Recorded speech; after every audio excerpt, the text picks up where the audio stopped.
and senior TTD officers for deliberate omissions and failures.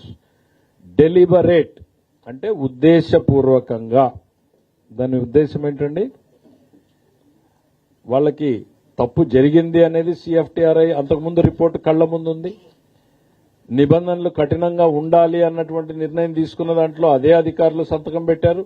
5 నెలల్లోనే తిరిగి dilution చేశారు.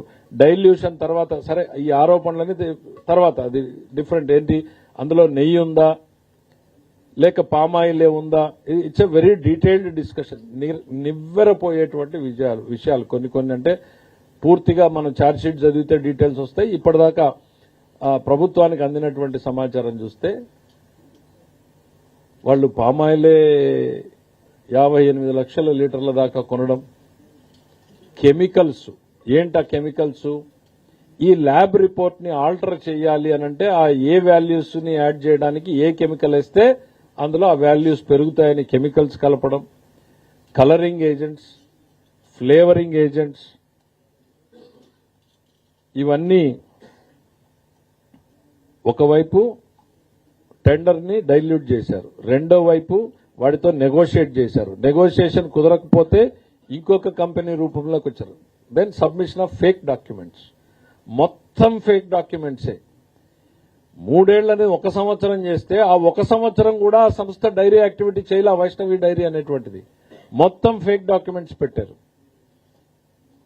Fake documents పెట్టి టెండర్లోకి వచ్చారు. అంటే తమ కళ్ల ముందు జరుగుతున్నటువంటి దాన్ని అడ్డుకోకపోవడాన్ని, తెలియకపోతే తప్పు, తెలిస్తే నేరంలో భాగస్వామ్యమే.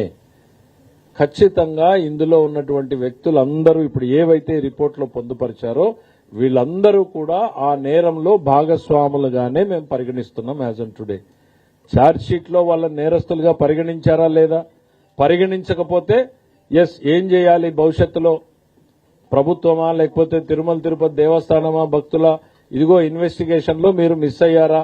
ఇదిగో ఒకవైపు మీరు తప్పు చేశారు, ఇదిగో ఈ నేరం జరిగింది అంటూనే అందులో నేరస్తులుగా చేర్చలేదా, చేర్చారా? ఇవన్నింటినీ కూడా తీసుకెళ్లాలి అనేటువంటిది కూడా చర్చ జరిగింది. అయితే we are waiting for the supplementary charge sheet because అధికారికంగా కోర్టు దాన్ని కాగ్నిజెన్స్, ఎందుకంటే కోర్టు కూడా చాలా సార్లు ఇది డిఫెక్టివ్ గా ఉందంటే వెనక్కు పంపించే అవకాశం ఉంది. ఇదిగో రావాల్సిన వ్యక్తుల పేర్లు రాలేదు అంటే పంపించే అవకాశం ఉంది. So we want to wait till the court takes the document into the cognizance. వీళ్ళందరూ నేరస్తులుగానే భావించాలి.